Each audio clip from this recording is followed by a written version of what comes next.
Not sure if you can tell the difference between yesterday's video and today's video, but we got another several inches of snow. And it's still flurrying. It gets heavier and lighter at times. Right now it's just a little flurry. You probably can't see it. Oop, the coffee's starting to percolate.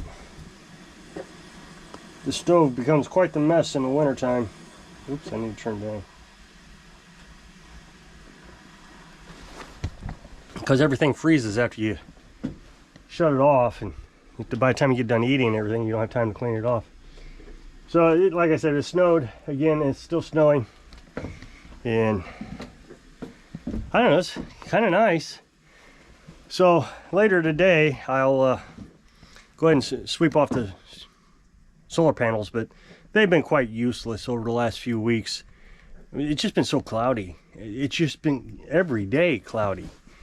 And what was funny is the last 2 days was directly over us and into the north. There was not a cloud in the sky. But you go to the south where the sun is, and the sun was covered by clouds. Every day, for 2 days, it was like that. So, and then we just had that sleet yesterday. I was able to get the truck out yesterday. So we went to Dollar General, picked up some cat food, some snacks, it was primarily, and throat lozenges. I don't even want to get into that. I picked up some throat lozenges. That was the most important thing. And the cat food.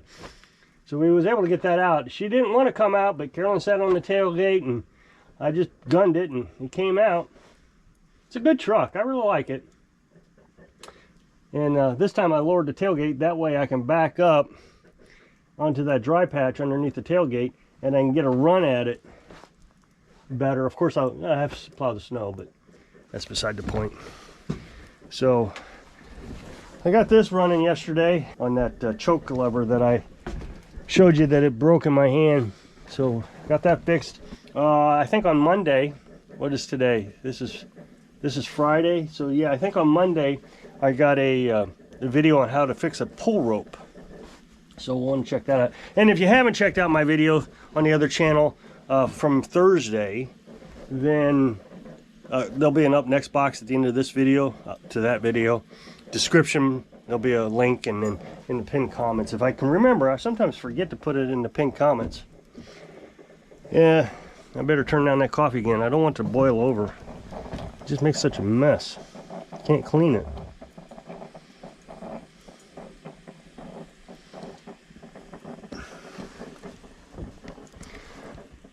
So, I don't know, just kind of taking the day off.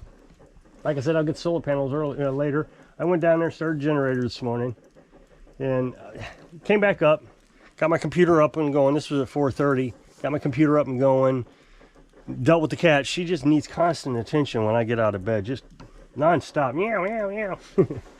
And she wants me to pet her back. And petting her back is like getting permission. And she won't eat until she has permission.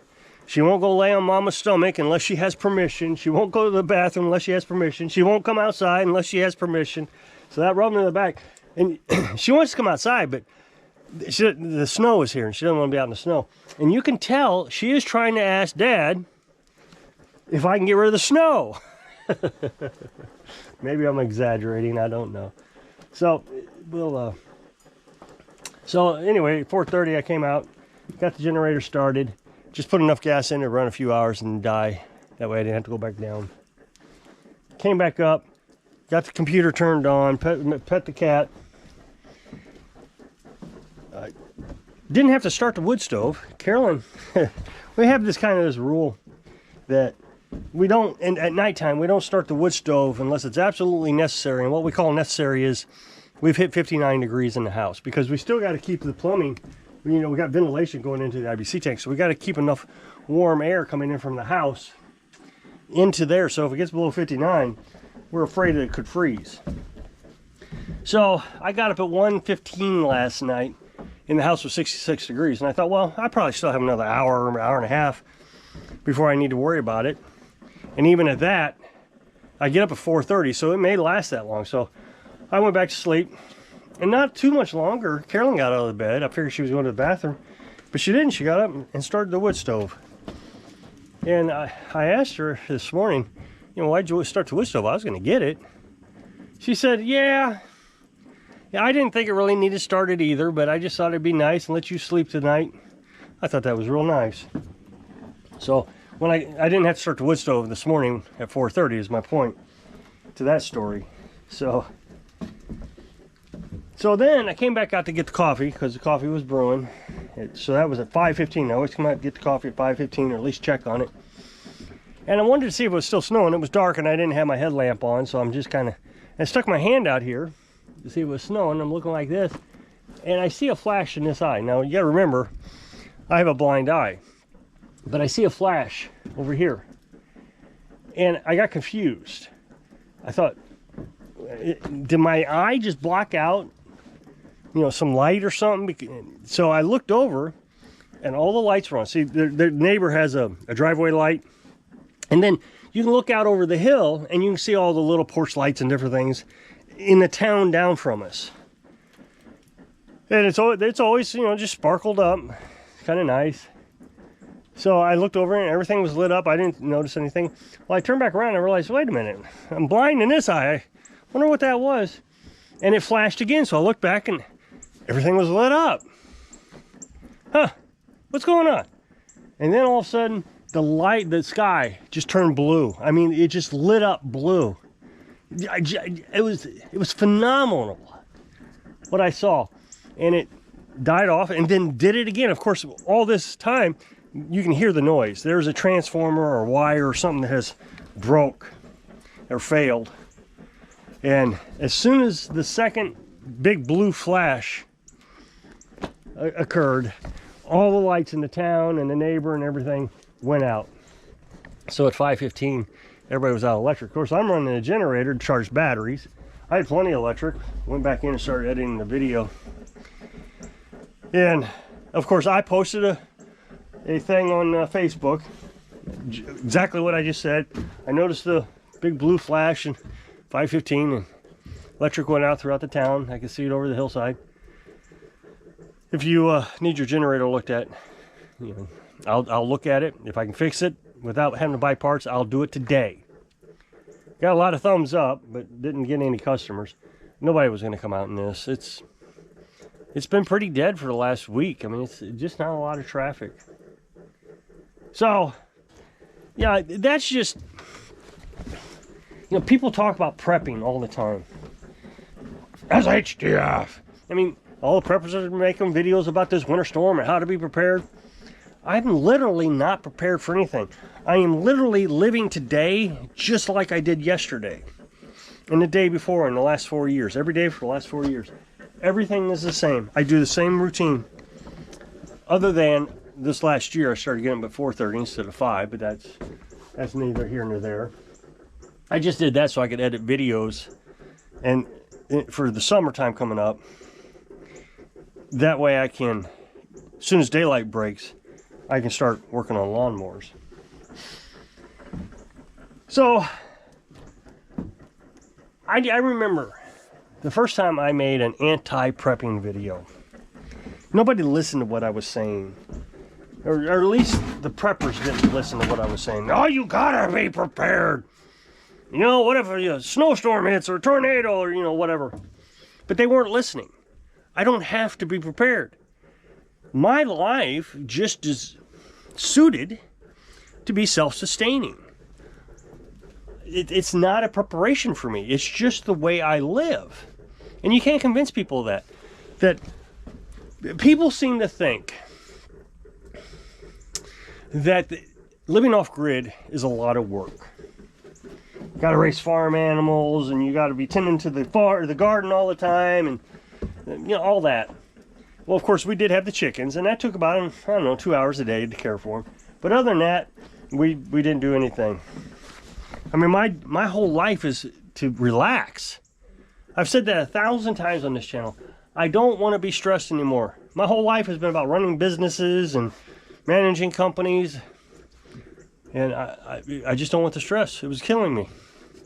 So I want to relax. Why would I want to work from sundown? There's 4 things you need. You need, like a house, a shelter. You need water, you need food, and maybe security. Some sort of defense. Just in case, something bad happens and, you got the most dangerous animal in the world wanting to break down your door. Now, I know somebody's going to say, what about the LA fires? Well, that also means that you need a good stockpile of money. So if your house burns down, you can rebuild it. Well, who can have that kind of much? That's just my house costs, $500,000. I can't have that much money. So you have insurance. Well, insurance isn't going to pay in California. I know. So, I mean, this is what's so funny. People rely on people to take care of them. And when they don't, it's like, oh, that's terrible. And they, they're mad. Well, stop relying on people to take care of you. If people are providing you with water, like utility companies, at some point, they're going to stop providing you with water. I don't have that problem. I always have water. One way or another, I'll have water. Even if the well messes up, I can rely on myself to take care of myself. Electric. At some point, 5:30 and 5:15 in the morning, on a really cold morning where you need heat, everybody's asleep, the electric goes out for a few hours. You're relying on people. If you need insurance because you can't afford the house that you're in, I can afford my house just fine. If you can't afford to replace it, you can't afford your house. If you can't afford the taxes, you can't afford the house. I know that people just fundamentally disagree with what I'm saying. I get it. They fundamentally disagree. My house costs $5,000. I don't have insurance on it. Doubt if insurance would cover it if I could, went out to get it. But I can literally replace it out of pocket. I am my own insurance program. So I don't need anybody to take care of me. So I got my food, which was the chickens, but I don't have any of those anymore. I understand somebody's going to say, oh, I told you, you're not prepared. I mean, we have enough food to last us a long time in the freezer. So, so if there was a fire that came through here and burned everything down, I'd get in the truck, I'd try to evacuate. Of course, you got to have a plan to evacuate. Apparently, a lot of people didn't think, I wonder what happens if the city burns down. What you would do is if, there's 100-mile-an-hour winds and they've got all these fire warnings out, and you hear, hey, there's a fire up here. Maybe leave then. Don't wait for the evacuation order. Go out to a restaurant, different town, whatever. And then you get a hotel room. You ride out the storm. You come back, your house is gone, and what you could do is go buy yourself a $1,000 camper real quick, park it on your property that's completely charred, live in it while you build yourself a new $5,000 house. You don't need to have $500,000 laying around to build yourself a house, and you don't need to have insurance other than people trying to sue you all the time. That's why you put up no trespassing signs. I really do think that people rely on other people too much, and then they call me crazy. You gotta have people. You gotta have friends. People have to help each other out or we wouldn't survive. But when they fail, everybody's angry. They're angry at the politicians for not having a better plan. The fire hydrant's not working. They're mad at the governors and the mayors and all. They're mad at everybody except the one person they should be mad at, themselves. Now, I get it, a lot of Hollywood elites are going to have enough money to replace their homes. But it's the people who live in that area that don't have the money to replace their homes. I don't understand why I'm criticized immensely for living in this. Immensely. When I have no fears. I don't have to worry about insurance. I don't have to file claims. Are they going to cover it for flood insurance or fire insurance? I don't have to worry about any of that. I got a wood stove in there. Probably wouldn't insure me anyways because I have a wood stove. I don't have to worry about it. If it burns down, I replace it. That camper, the pop-up camper burned down. And parked in Dad's driveway. We built a little truck camper. We put it on the back of the truck. We're on the road within 2 weeks. That's how you recover. You rely on yourself. You don't want everybody else trying to take care of you. You don't need a GoFundMe. I need money.